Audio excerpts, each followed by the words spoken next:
आजचं वास्तव सांगतो मायबाप हो, वाईट वाटून घेऊ नका. आजचा काळ असा आहे, इथला कुठलाही माणूस घ्या, महाराष्ट्रातले 70% माणसं कुठल्या तरी बुवा आणि बाबाचे भक्त आहेत. काय म्हणायचंय तुम्हाला? कुठलाही माणूस घ्या, कुठल्या तरी बुवाला, बाबाला, मामाला, मामीला, आम्मा, मम्मी, पप्पा, काका, आबा, आप्पा, आणखीन कोण राहिलं का? सगळ्यांना मानणार आहे. खरंय का खोटं? परत कुठलाही माणूस घ्या, कुठल्या तरी बाबाला मानणाराच आहे, कुठल्या तरी बुवाला मानणाराच आहे. आणि त्याच माणसाला विचारा, का हो तुम्ही अमक्या अमक्या बाबाला का म्हणता? अमक्या अमक्या बाबाला तुम्ही का म्हणता? वास्तव सांगू, तो तुम्हाला त्या बाबाला का मानतो याचं कारण सांगताना तो फक्त त्याचे चमत्कारच सांगेल. आम्ही आमच्या बाबाला का म्हणतो?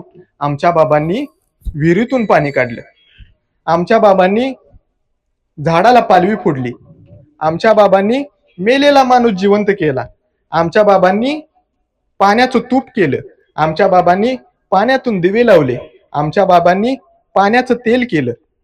कुठलाही माणूस घ्या, आमच्या बाबांनी अमक्याला शाप दिला, आमच्या बाबांनी तमक्याला उशाप दिला. त्याला जर विचारलं की बाबा चमत्कार सांगू सोडून एखादी गोष्ट सांग, वास्तव सांगू, त्याची बोलती बंद होते.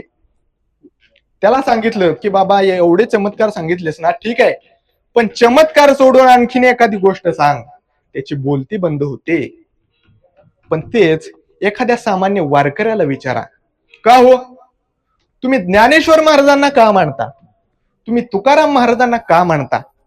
तेव्हा तो सामान्य वारकरी तुम्हाला हे सांगणार नाही की आमच्या माऊलीने भिंत चालवली, रेडा बोलवला, पाठीवर मांडे भाजले म्हणून आम्ही माऊलीला मानतो. अजिबात नाही.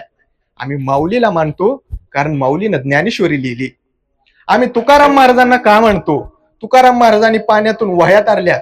नाही. तुकाराम महाराजांनी मेलेला माणूस जिवंत केला आम्ही म्हणून त्यांना मानतो? नाही.